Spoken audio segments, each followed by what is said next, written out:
భాషా వారసత్వాన్ని కాపాడుకోవడంలో ఎన్నో సవాళ్లు ఎదురవుతున్నాయని మారిషస్ అధ్యక్షుడు ధరంబీర్ గోకుల్ అన్నారు. అటు మారిషస్ ఇటు భారతదేశం కూడా ఈ పరిస్థితిని ఎదుర్కొంటున్నాయి అని తెలియజేశారు. ప్రపంచంలోని భాషల గురించి సమగ్ర సమాచారాన్ని అందించే ఒక ప్రసిద్ధ డేటాబేస్ ప్రకారం ప్రతి 2 వారాలకు ఒక భాష అయిపోతుంది అని ఆవేదన వ్యక్తం చేశారు. 21వ శతాబ్దం చివరికి ప్రపంచ భాషల్లో సగానికి పైగా అంతరించే ప్రమాదం పొంచి ఉందని హెచ్చరించారు. ఈ నేపథ్యంలో వాటిని కాపాడుకోవడానికి విస్తృత వ్యాప్తి కలిగించడానికి ఏఐ, డిజిటల్ వేదికలు, బహుభాషా విద్యాభ్యాసాలు సాధారణంగా ఉపయోగపడుతున్నాయని అన్నారు. గుంటూరు శివార్లో ఆంధ్ర సరస్వత పరిషత్తు ఆధ్వర్యంలో జరుగుతున్న 3వ ప్రపంచ తెలుగు మహాసభకు 2వ రోజైన ఆదివారం గోకుల్ తన సతీమణి బృందా గోకుల్తో కలిసి ముఖ్య అతిథిగా హాజరయ్యారు. తరతరాల మధ్య భాషా సంక్రమణలో ఉన్న ప్రధాన లోపాలను కూడా ఏఐ సాధనలు బయటపెడుతున్నాయి అని అన్నారు. ఆంధ్రప్రదేశ్ ముఖ్యమంత్రి చంద్రబాబు క్వాంటమ్ టెక్నాలజీ కోర్సులను ప్రవేశపెట్టి యువతకు భావితరం నైపుణ్యాలను అందించేందుకు శ్రీకారం చుట్టారని తెలిపారు. తెలుగు, ఆంగ్లం, హిందీ భాషల్లో డిజిటల్ వేదికల ద్వారా ఏఐపై అవగాహన కల్పిస్తున్నందుకు సీఎంను అభినందించారు. చంద్రబాబు మారిషస్, ఇతర దేశాలలో సాంస్కృతిక, విద్యా సంబంధాల బలోపేతంలో కీలక పాత్ర పోషించారు. 2003లో ఆయన మారిషస్ సందర్శించినప్పుడు పాలన, విద్య అభివృద్ధిపై ఫలప్రదమైన చర్చలు జరిగాయి. మన ఉమ్మడి భాష, సాంస్కృతిక వారసత్వాన్ని సంరక్షించడం ముఖ్య ప్రధాన అంశంగా చేసుకోవాలి అని తెలియజేశారు. ప్రపంచ తెలుగు మహాసభలకు నేటి సాయంత్రంతో ముగియనున్నాయి. ఉదయం జరిగే సభలో సీఎం చంద్రబాబు, గోవా గవర్నర్ అశోక్ గజపతిరాజు ముఖ్య అతిథులుగా హాజరై ప్రసంగిస్తారు. మధ్యాహ్నం నుంచి జరిగే కార్యక్రమాలకు మాజీ ఉపరాష్ట్రపతి వెంకయ్యనాయుడు, ఇతర ప్రముఖులు హాజరవుతారు. ఉత్తరాంధ్ర ప్రజల చిరకాల వాంఛ ఫలించింది. ఎయిర్ ఇండియా ఎయిర్ బస్ ఎగురొచ్చి విజయనగరం జిల్లా భోగాపురం అంతర్జాతీయ విమానాశ్రయంలో వాలింది. ట్రయల్ రన్ లో భాగంగా ఉత్తరాంధ్ర ప్రజల ఆశలను మోసుకుంటూ air India air base A320 విమానం తొలిసారిగా ఆదివారం ఉదయం భోగాపురం ఎయిర్పోర్ట్లో క్షేమంగా ల్యాండ్ అయింది. ఈ చారిత్రాత్మక ఘట్టంతో ఉత్తరాంధ్ర నేల పులకించింది. ఢిల్లీ నుంచి 1600 కిలోమీటర్లు ప్రయాణించిన ఎయిర్ ఇండియా విమానం గంటన్నర వ్యవధిలో భోగాపురం చేరుకుంది. కేంద్ర పౌర విమానయాన శాఖ మంత్రి కింజరాపు రామ్మోహన్ నాయుడు, విజయనగరం ఎంపీ కలిశెట్టి అప్పలనాయుడు, విమానయాన శాఖ ఉన్నతాధికారులు ఈ ప్రత్యేక విమానంలో ప్రయాణించారు. ట్రయల్ రన్ పై పెద్ద ఎత్తున ప్రచారం జరగడంతో ఉత్తరాంధ్ర ప్రజలు ఎంతో ఉత్సుకతతో ఎదురు చూస్తూ ఉండగా ఈ ఫ్లైట్ భోగాపురం ఎయిర్పోర్ట్లో విజయవంతంగా ల్యాండ్ అయింది. ఇక జల ఫిరంగులతో దీనికి ఘన స్వాగతం పలికారు. ఈ వేడుకకు విశాఖ ఎంపీ శ్రీభరత్, భీమిలి ఎమ్మెల్యే గంటా శ్రీనివాసరావు, విజయనగరం జిల్లా నుంచి మంత్రి కొండపల్లి శ్రీనివాస్, విజయనగరం, నెల్లిమర్ల ఎమ్మెల్యేలు అదితి గజపతిరాజు, లోకం కళ్యాణి మాధవి, మార్క్ఫెడ్ చైర్మన్ కర్రోతు బంగారాజు, శ్రీకాకుళం ఎమ్మెల్యే గొండు శంకర్, మాజీ ఎమ్మెల్యే కలమట వెంకటరమణ తదితరులు హాజరయ్యారు. ఆదివారం ఢిల్లీలో బయలుదేరిన ఎయిర్ ఇండియా విమానం ఉదయం 11 గంటలకు భోగాపురం ఎయిర్పోర్టుకు చేరుకుంది. భోగాపురం అంతర్జాతీయ విమానాశ్రయానికి స్వాగతం అనే అనౌన్స్మెంట్ వినిపించగానే ఆ క్షణంలో విమానంలో ఉన్న కేంద్ర పౌర విమానయాన శాఖ మంత్రి రామ్మోహన్ నాయుడు, ఇతర ప్రతినిధులతో పాటు అప్పటికే అక్కడకు చేరుకున్న ఉత్తరాంధ్ర ప్రజాప్రతినిధులు, అధికారులు, దూరం నుంచి వీక్షిస్తున్న ప్రజలు భావోద్వేగానికి గురయ్యారు. తొలుత శాఖ రామ్మోహన్ నాయుడు అభివాదం చేస్తూ విమానం దిగారు. ఇక తర్వాత విజయనగరం ఎంపీ కలిశెట్టి అప్పలనాయుడు, ఆపై పౌర విమానయాన శాఖ ఉన్నతాధికారులు ఒక్కొక్కరుగా దిగారు. భోగాపురం గ్రీన్ఫీల్డ్ అంతర్జాతీయ విమానాశ్రయంలో నిర్వహించిన ట్రయల్ రన్ లో భాగంగా తొలి విమానం విజయవంతంగా ల్యాండింగ్ కావడంపై సీఎం చంద్రబాబు హర్షం వ్యక్తం చేశారు.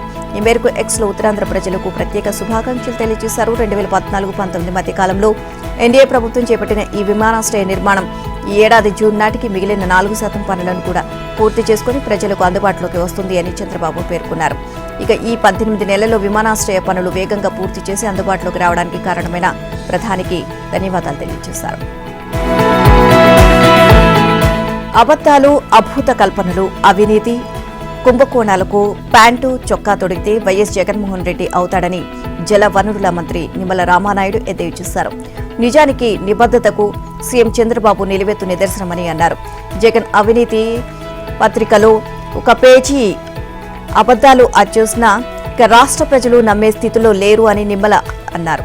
రాష్ట్ర చరిత్రలో రాయలసీమకు ఏ ముఖ్యమంత్రి చేయనంత ద్రోహం జగన్ చేశారని ఆగ్రహాన్ని వ్యక్తం చేశారు.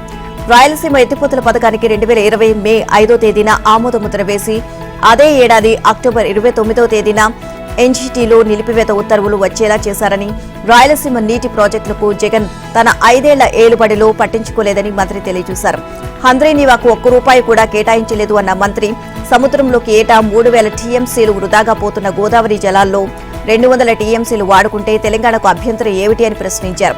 తెలంగాణ రాష్ట్ర వివాదాలను ఆంధ్రప్రదేశ్లోకి చొప్పించి వైసీపీ రాజకీయ లబ్ధి పొందాలి అనుకుంటోంది అని మంత్రి నిమ్మల ఆగ్రహాన్ని వ్యక్తం చేశారు.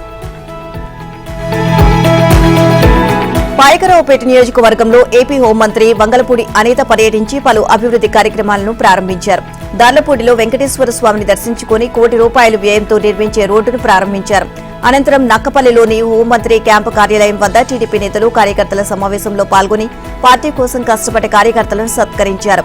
అనంతరం 54 మందికి సుమారు 30 లక్షల ముఖ్యమంత్రి సహాయ నిధి చెక్కులను పంపిణీ చేశారు. విద్యుత్ ఛార్జీలు పెంచబోయని గతంలో మాటిచ్చామని ఇచ్చిన మాటను నిలబెట్టుకున్నాము అంటూ మంత్రి స్పష్టం చేశారు. గత ప్రభుత్వంలో జగన్మోహన్ రెడ్డి విద్యుత్ ఛార్జీలు పెంచనని చెప్పి 5 సంవత్సరాల్లో 9 సార్లు విద్యుత్ పెంచారు అని ఆమె ఆరోపించారు. 32,000 కోట్ల రూపాయలు ప్రజలపై భారం మోపారని, గత ప్రభుత్వంలో కరెంటు బిల్లులు ఏ విధంగా వచ్చావో ప్రజలందరికీ తెలుసు అన్నారు. ఇక గత ప్రభుత్వంలో విద్యుత్ ఛార్జీల పెంపుపై ప్రజలు అనేక ఆందోళనలు చేసిన సంగతి తెలిసిందేనని, విద్యుత్ ఛార్జీలపై సీఎం చంద్రబాబు ప్రత్యేక దృష్టి సారించారని, ట్రూ ఆఫ్ ఛార్జీలు విషయంలో ప్రభుత్వం చారిత్రాత్మకమైన నిర్ణయం తీసుకుంది అని అన్నారు. ప్రజలపై ఎలాంటి భారం లేకుండా ట్రూ ఆఫ్ ఛార్జీలు ప్రభుత్వమే భరిస్తుందని మంత్రి అనిత తెలియజేశారు. ప్రతి యూనిట్కు 13 పైసలు తగ్గించింది కూటమి ప్రభుత్వమేనని అన్నారు. సోలార్ విషయంలో ఎన్డీఏ ప్రభుత్వం ప్రత్యేకమైన దృష్టి పెట్టిందని, ప్రజలు అభీష్టం మేరకే ఎన్డీఏ ప్రభుత్వం నిర్ణయం తీసుకుంటుంది అని మంత్రి అనిత చెప్పారు. ఉద్యోగుల హక్కుల పరిరక్షణే కూటమి ప్రభుత్వ ధ్యేయమని రాష్ట్ర బీసీ, చేనేత, జౌళి శాఖల మంత్రి ఎస్ సవిత స్పష్టం చేశారు. ప్రభుత్వ ఉద్యోగులే ప్రభుత్వానికి వారధులు అన్నారు. విజయవాడలోని తుమ్మలపల్లి కళాక్షేత్రంలో ఆదివారం జరిగిన బీసీ, ఓబీసీ ఉద్యోగుల రాష్ట్ర మహాసభకు ఆమె ముఖ్య అతిథిగా హాజరయ్యారు. మంత్రి సవితతో పాటు మరో మంత్రి కొల్లు రవీంద్ర, బీసీ, ఓబీసీ ఉద్యోగ సంఘాల నాయకులు జ్యోతిరావు పూలే విగ్రహానికి పూలమాలలు వేసి ఘనంగా నివాళులర్పించారు. అనంతరం సవిత మాట్లాడుతూ మహాత్మా జ్యోతిరావు పూలే, సావిత్రిబాయి పూలే ఆశయాలను రాష్ట్రంలో అమలు చేసిన తొలి నాయకుడు మాజీ ముఖ్యమంత్రి నందమూరి తారక రామారావు గారు అని కొనియాడారు. ఇక బీసీలకు రిజర్వేషన్లు కల్పించి వారు రాజకీయంగా, పారిశ్రామికంగా ఎదిగేలా చేసిన ఘనత ఆయనకే దక్కుతుంది అన్నారు. ఆ ఒరవడిని ముఖ్యమంత్రి చంద్రబాబు కొనసాగిస్తూ బీసీ ఉద్యోగుల పక్షపాతిగా అనేక కార్యక్రమాలు అమలు చేస్తున్నామని అన్నారు. ఏప్రిల్ 11న మహాత్మా జ్యోతిరావు పూలే జయంతిని రాష్ట్ర స్థాయిలో ఘనంగా నిర్వహించేలా ముఖ్యమంత్రితో చర్చిస్తామని హామీ ఇచ్చారు. రాష్ట్ర గనులు, భూగర్భ వనరులు, ఎక్సైజ్ శాఖ మంత్రి కొల్లు రవీంద్ర మాట్లాడుతూ దేశంలోని తొలిసారిగా బీసీ, ఓబీసీ ఉద్యోగుల కోసం ప్రత్యేకంగా అమరావతిలో మహాసభ జరగడం చారిత్రాత్మకమని తెలియజేశారు. బీసీల రక్షణ కోసం ప్రత్యేక బీసీ రక్షణ చట్టం తీసుకురావాలని ప్రభుత్వం భావిస్తుందని వెల్లడించారు. ఇక బీసీ ఉద్యోగులతో 26 జిల్లాల కమిటీలను వేయడం అభినందించాల్సిన విషయమని అన్నారు. కేంద్ర ప్రభుత్వం బీసీలకు అమలు చేస్తున్న పథకాలను 5 ఏళ్లు సద్వినియోగం చేసుకోకపోవడంతో ఇబ్బందులు ఎదురవుతున్నాయని తెలిపారు. ప్రస్తుతం ఆ పథకాలపై రాష్ట్ర ప్రభుత్వం చిత్తశుద్దితో పనిచేస్తుంది అని పేర్కొన్నారు. కర్నూలు జిల్లా ఊర్వకల్లు మండలం బ్రాహ్మణపల్లిలో ఆలిప్ మహిళా శక్తి ఇండస్ట్రియల్ పార్క్ లేఅవుట్ ను వాణిజ్య పరిశ్రమల శాఖ మంత్రి భారత పాణ్యం, ఎమ్మెల్యే గౌరు చరితారెడ్డి, పొదుపు లక్ష్మి గౌరవ అధ్యక్షురాలు విజయభారతి ఆవిష్కరించారు. ఊర్వకల్లులో ఆలిఫ్ మహిళా శక్తి గ్రెయిన్ ఇండస్ట్రియల్ స్థాపించడం ద్వారా 25 చిన్న మరియు సూక్ష్మ పరిశ్రమలు, డిఫెన్స్, ఎలక్ట్రికల్ వాహనాలకు సంబంధించిన సంస్థలు కూడా త్వరలో రానున్నాయని మంత్రి భారత్ చెప్పారు. సెమీ కండక్టర్స్ ద్వారా 25,000 మందికి ఉపాధి కల్పించడం జరుగుతుంది అని ఆయన చెప్పారు. Jayaraj steel plant, DRTO, semi mini conductors పరిశ్రమలు ముఖ్యమంత్రి చంద్రబాబు ప్రోత్సాహంతోనే వచ్చాయని, గత ప్రభుత్వంలో పరిశ్రమలన్నీ ఆంధ్రప్రదేశ్ రావడానికి భయపడే పరిస్థితి నెలకొందని ఆయన వివరించారు. పరిశ్రమలతో కూటమి ప్రభుత్వం రాష్ట్రాన్ని అభివృద్ధి పదంలో తీసుకువెళ్తుందని మంత్రి టీజీ భారత్ చెప్పారు. ప్రతి మహిళ పారిశ్రామికవేత్తగా ఎదగాలన్నదే సీఎం చంద్రబాబు ఉద్దేశమని, మహిళా పారిశ్రామికవేత్తల తయారీకి ప్రభుత్వం పెద్దపీట వేస్తుందని ఎమ్మెల్యే చరితారెడ్డి చెప్పారు. మహిళలకు కూటమి ప్రభుత్వం తోడుగా ఉంటుందని ఆమె భరోసా ఇచ్చారు. ఊర్వకల్లు మండల పొదుపు మహిళలు ప్రభుత్వానికి, రాష్ట్ర ప్రజలకు ఎల్లవేళలా తోడు ఉంటారని సంఘం గౌరవ అధ్యక్షురాలు విజయభారతి తెలియజేశారు. గతంలో తిత్లీ తుపాను సమయంలో 30 లక్షల రూపాయల చెక్కును అందజేసింది అని, గత ఏడాది విజయవాడ వరదలకు 1,00,000 రొట్టెలను పంపించి ప్రభుత్వానికి అండగా నిలిచిందని విజయభారతి చెప్పారు. ఏపీ ప్రభుత్వంపై వైసీపీ నేత బొత్స ఆగ్రహాన్ని వ్యక్తం చేశారు. తెలంగాణ అసెంబ్లీలో సీఎం రేవంత్ చెప్పిన మాటలు అబద్దమంటూ ఏపీ ప్రభుత్వం లేఖ విడుదల చేయడంపై ఆయన విమర్శలు చేశారు. నిండు సభలో మాట్లాడిన మాటలు అబద్ధమైతే చంద్రబాబు చెప్పేవి కూడా అబద్దాలేనా అని ప్రశ్నించారు. రాయలసీమ ఎత్తిపోతలపై చంద్రబాబు చేసిన పని ద్వారా ఆయన ముఖ్యమంత్రి పదవికి అర్హుడా కాదా అనేది ఆలోచించుకోవాలి అన్నారు. జల వివాదంలో ముఖ్యమంత్రిపై ఒత్తిడి చేసి అంగీకరించేలా చేయగలిగానని చెప్పింది సామాన్యుడు కాదని పొరుగు రాష్ట్ర సీఎం అని బొత్స చెప్పారు. ఇక అసెంబ్లీలో సభ మర్యాదలు లేనప్పుడు వెళ్లడం ఎందుకని బొత్స ప్రశ్నించారు. ప్రతిపక్ష హోదా ఇస్తే ఖచ్చితంగా జగన్ అసెంబ్లీకి వస్తారని తెలిపారు. శాసనమండలిలో మర్యాద ఉన్నందునే మేం వెళ్తున్నామని చెప్పారు. దేశ చరిత్రలో ఏ ముఖ్యమంత్రి కనీస సమాచారం ఇవ్వకుండా విదేశాలకు వెళ్లలేదని, ఈ ఘనత చంద్రబాబుకే దక్కుతుందని బొత్స విమర్శించారు. 2025 రాష్ట్రంలో ప్రజలు ఇబ్బందులు పడ్డారని, ఈ ఏడాదిలో అయినా రాష్ట్ర ప్రజలు సమస్యలని పరిష్కరించాలని కోరారు.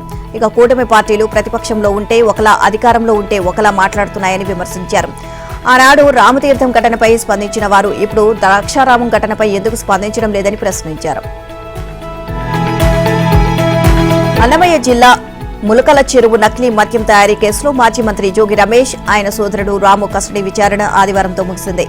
విజయవాడ నుంచి ప్రత్యేక బలగాల మధ్య రాత్రి 9:30 గంటల సమయంలో తంబళ్లపల్లె కోర్టుకు తీసుకువచ్చారు. వీరిద్దరిని 3 రోజులు కస్టడీకి ఇస్తూ తంబళ్లపల్లె జూనియర్ సివిల్ కోర్టు ఆదేశాలు జారీ చేయడంతో ఈ నెల 2వ తేదీన విజయవాడ జైల్లో ఉన్న జోగి సోదరులను ఎక్సైజ్ పోలీసులు కస్టడీలోకి తీసుకున్నారు. సుదీర్ఘంగా విచారించి కీలక విషయాలు రాబట్టారు. ఆదివారం కస్టడీ ముగియడంతో తంబళ్లపల్లె కోర్టులో హాజరుపరిచి మదనపల్లె సబ్ జైలుకు తరలించారు. సోమవారం ఉదయం తిరిగి విజయవాడ జైలుకు తీసుకువెళ్లనున్నారు. కాగా తంబళ్లపల్లె కోర్టుకు జోగి రమేష్ కుమారుడు రాజీవ్, వైసీపీ తంబళ్లపల్లె ఎమ్మెల్యే పెద్దిరెడ్డి ద్వారకానాథరెడ్డి వచ్చారు. కోర్టులోకి వచ్చిన రమేష్ తో వీరిద్దరూ మాట్లాడారు. మరోవైపు జోగి సోదరులను కోర్టుకు తీసుకువస్తున్నారని తెలిసి వైసీపీ కార్యకర్తలు అక్కడకు తరలివచ్చారు. వారు లోపల వెళ్లేందుకు ప్రయత్నించగా పోలీసులు 3 చోట్ల బారికేడ్లు పెట్టి అడ్డుకున్నారు. సముద్రంలోకి వెళ్లే నీటిని ఏపీ దోచుకుంటోంది అని తెలంగాణకు చెందిన బీఆర్ఎస్ విమర్శించడం విడ్డూరంగా ఉందని మాజీ మంత్రి, నెల్లూరు జిల్లా సర్వేపల్లి ఎమ్మెల్యే సోమిరెడ్డి చంద్రమోహన్ రెడ్డి ఆగ్రహాన్ని వ్యక్తం చేశారు. ఆదివారం నెల్లూరులో ఆయన మాట్లాడుతూ 300 టీఎంసీల నీరు సముద్రంలో కలిసిపోతున్నదని, ఇక ఈ నీటిని ఆంధ్ర వాళ్లు వాడుకుంటే సహించబోమని బీఆర్ఎస్ నేత హరీష్ రావు అనడం సిగ్గుచేటు అన్నారు. తెలంగాణలో కాంగ్రెస్ ప్రభుత్వం కూడా సముద్రంలో కలిసే నీటిని ఆంధ్ర వాళ్లు వినియోగించుకోవద్దు అన్నట్టు కరెక్ట్ కాదు అని అన్నారు. ఇక గోదావరిపై ఏపీ తలపెట్టిన పోలవరం నల్లమల సాగర్ ప్రాజెక్టును అడ్డుకునేందుకు తెలంగాణ ప్రభుత్వం సీనియర్ న్యాయ నిపుణులతో చర్చలు జరిపింది. ఈ ప్రాజెక్టు వ్యతిరేకంగా రాష్ట్ర ప్రభుత్వం ఇటీవలే సుప్రీంకోర్టును ఆశ్రయించింది. ప్రభుత్వం వేసిన రైట్ పిటిషన్ ఇవాళ సుప్రీంకోర్టులో విచారణకు రానుంది. ఈ నేపథ్యంలో ముఖ్యమంత్రి రేవంత్ రెడ్డి, నీటిపారుదల శాఖ మంత్రి ఉత్తమ్ కుమార్ రెడ్డి ఆదివారం ముంబైలో సుప్రీంకోర్టు సీనియర్ న్యాయవాది అభిషేక్ సింఘ్వీతో ప్రత్యేకంగా సమావేశమయ్యారు. ప్రభుత్వం తరపున సమర్థమైన వాదనలు వినిపించాలని న్యాయ నిపుణులకు సూచించారు. ఇక అవసరమైన అన్ని ఆధారాలను సిద్ధంగా ఉంచుకోవాలని ఇరిగేషన్ అధికారులను అప్రమత్తం చేశారు. అనుమతులు లేకుండా పోలవరం నుంచి బనకచెర్ల లేదా నల్లమల సాగర్కు లింక్ చేసేందుకు ఏపీ ప్రభుత్వం చేపడుతున్న విస్తరణ పనులను నిలిపివేయాలని కోరుతూ ఇటీవల తెలంగాణ ప్రభుత్వం సుప్రీంకోర్టులో రైట్ పిటిషన్ దాఖలు చేసింది. తక్షణమే పోలవరం ప్రాజెక్టు అథారిటీ పనులు ఆపేలా సుప్రీంకోర్టు ఆదేశించాలని పలు అంశాలను ప్రస్తావించింది. మొదట్లో ఆమోదించిన మేరకు పోలవరం ప్రాజెక్టు పనుల స్వరూపం ఉండాలని, విస్తరణ పనులు చేపట్టడం చట్టబద్దం కాదు అని ఇక ఈ పిటిషన్లో స్పష్టం చేసింది. తెలంగాణ అభ్యంతరాలను పరిగణలోకి తీసుకోకుండా Nallamala Sagar project pre feasibility రిపోర్టులను కేంద్ర ప్రభుత్వం పరిశీలించడం సమంజసం కాదని అభ్యంతరం తెలిపింది. ఇక అందుకు సంబంధించి కేంద్ర జల సంఘం, కేంద్ర జల మంత్రిత్వ శాఖ, గోదావరి నీటి యాజమాన్య బోర్డులకు స్పష్టమైన ఆదేశాలు ఇవ్వాలి అని కోరింది.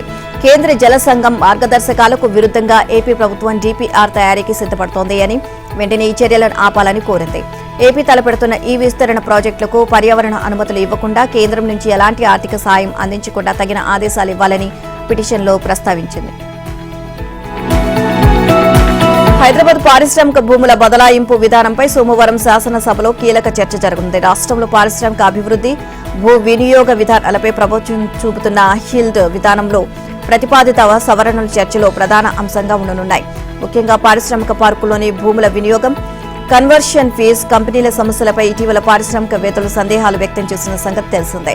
ఇక హెల్త్ పాలసీపై ప్రభుత్వం జీవో నెంబర్ 27ను గత ఏడాది నవంబర్ 22ని విడుదల చేయగా 45 రోజులు కావస్తున్న భూ వినియోగ మార్పు కోసం దరఖాస్తులు ఏమీ రాలేదని విశ్వసనీయ సమాచారం.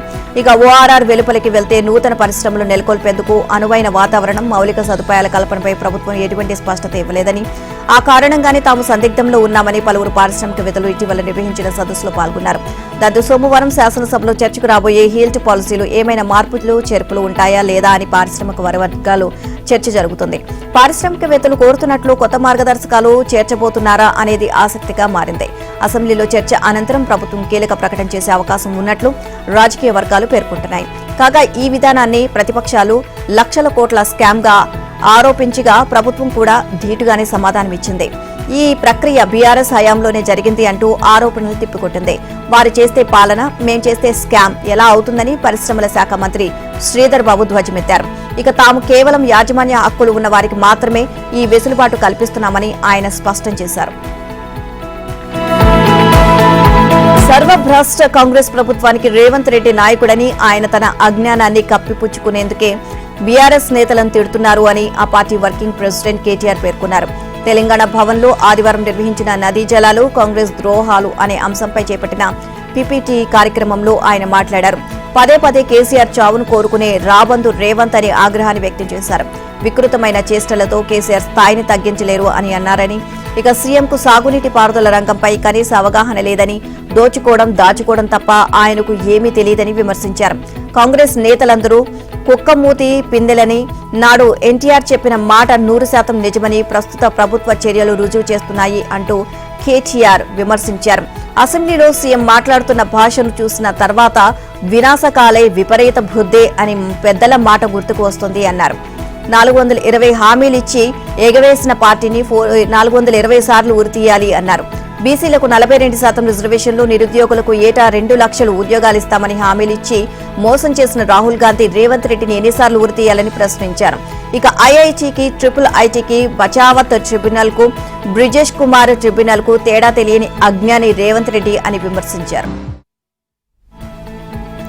సుందర శిల్పాలతో సమ్మక్క సారలమ్మ ఆలయ ప్రాంగణం గిరిజన సంస్కృతి సంప్రదాయాల చిరునామాగా మారనుంది అని మంత్రి పొంగులేటి శ్రీనివాస్ రెడ్డి పేర్కొన్నారు. మంత్రి ధనసరి సీతక్క, ములుగు జిల్లా కలెక్టర్ దివాకర్లతో కలిసి మంత్రి పొంగులేటి ఆదివారం వనదేవతలను సందర్శించుకున్నారు. ఆలయ అభివృద్ధి, జంపన్న వాగు సుందరీకరణ పనులను పరిశీలించారు. అనంతరం వివిధ శాఖల అధికారులు, కాంట్రాక్టర్లతో సమావేశమై అభివృద్ధి పనుల పురోగతి, మహాజాతర ఏర్పాట్లపై సమీక్షించారు. ఈ నెల 28, 31 తేదీల మధ్య సమ్మక్క సారలమ్మ మహాజాతరను చరిత్రలో కనీవిని ఎరుగని రీతిలో నిర్వహించడానికి తమ ప్రభుత్వం సంకల్పించింది అని పొంగులేటి ఈ నెల 12 కల్లా ఆలయ ప్రాకారం, పిటి భీమ్స్ అమెరికా, గద్దెల రాతి స్తంభాలపై బ్రాకెట్ల ఏర్పాటు, ఆలయ ప్రాంగణ నిర్మాణం పూర్తి చేయాలి అన్నారు.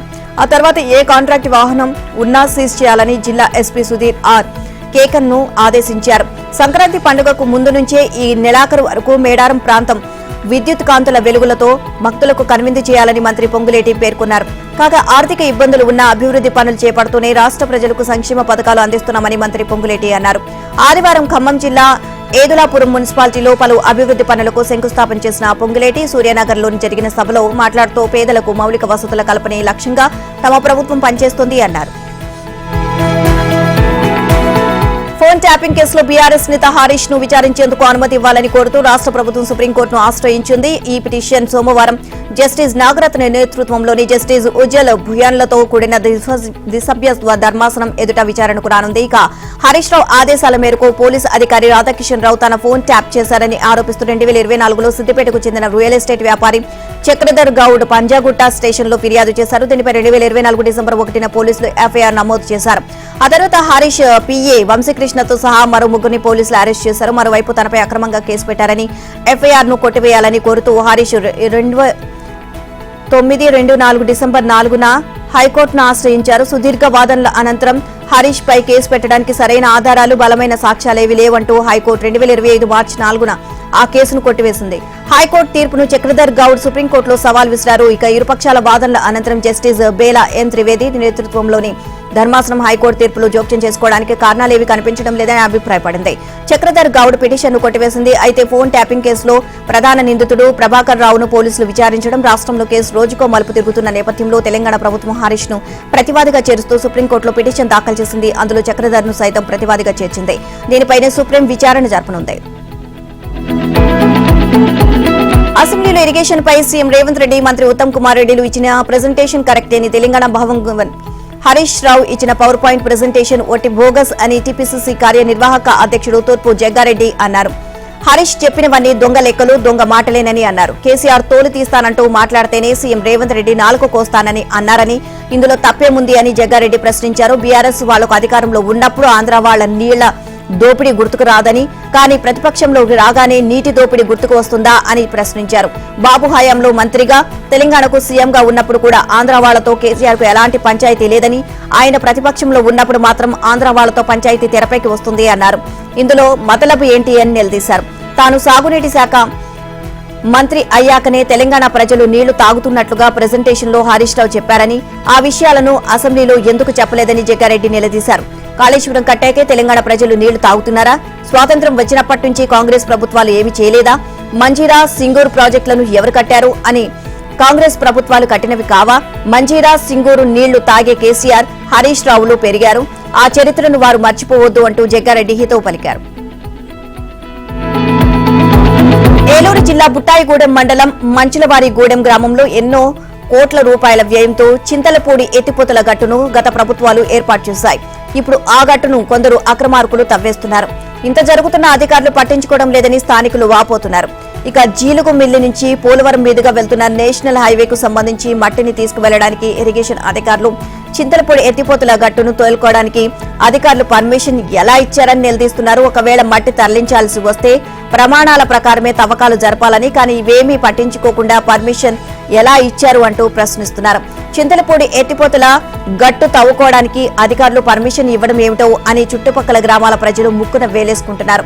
మట్టి తోలడానికి ఎన్ని లారీలు తిరుగుతున్నాయి, ఎన్ని జేసీబీలతో మట్టి తోలుతున్నారు, అవన్నీ చూసుకుని వాటి నెంబర్లతో సహా పర్మిషన్ ఇవ్వాల్సి ఉండగా అధికారులు అవేమి చూడకుండా పర్మిషన్స్ ఎలా ఇస్తున్నారని ప్రజలు వాపోతున్నారు. ఉన్నతాధికారులు ఇకనైనా ఈ చింతలపూడి ఎత్తిపోతల గట్టును తవ్వకుండా చర్యలు తీసుకుంటారని ప్రజలు ఆశిస్తున్నారు.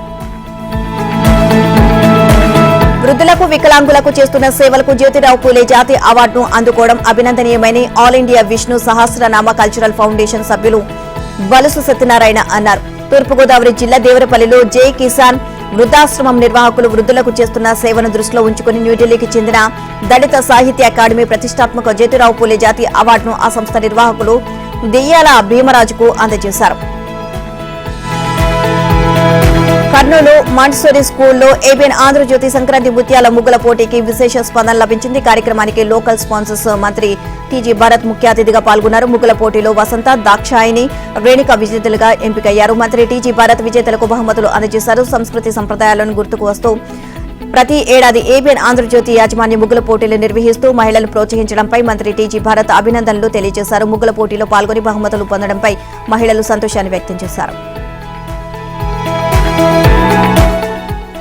ఇక నెల్లూరులోని వక్ఫ్ బోర్డు స్థలంలో అబ్దుల్ కలాం ఇంటర్నేషనల్ స్కూల్ శంకుస్థాపన అట్టహాసంగా జరిగింది. మంత్రి నారాయణ, ఎంపీ వేమిరెడ్డి ప్రభాకర్ రెడ్డి, ఎమ్మెల్యే కోటంరెడ్డి శ్రీధర్ రెడ్డి, శాసనమండలి మాజీ చైర్మన్ షరీఫ్, నుడా చైర్మన్ కోటంరెడ్డి శ్రీనివాసరెడ్డి, రాష్ట్ర వక్ఫ్ board chairman Abdul Aziz, in charge mayor Roop Kumar Yadav పాల్గొన్నారు. మంత్రి నారాయణ మాట్లాడుతూ ఎన్నికల సమయంలో 84,000 ఏళ్లకి వెళ్లాలని అన్నారు. అనేక మంది పేదల కష్టాలు చూశారని చెప్పారు. పేద పిల్లలకి మంచి భవిష్యత్తు ఇస్తానని మాట ఇచ్చానని తెలియజేశారు. అధికారంలోకి రాగానే వీఆర్సీని అంతర్జాతీయ ప్రమాణాలతో నిర్వహిస్తున్నామని చెప్పారు. 14 హై స్కూల్స్ ను కూడా వీఆర్సీ తరహాలు సిద్ధం చేస్తామని తెలిపారు. పాఠశాల అభివృద్ధికి ముందుకొస్తున్న దాతలకి ధన్యవాదాలు తెలియజేశారు.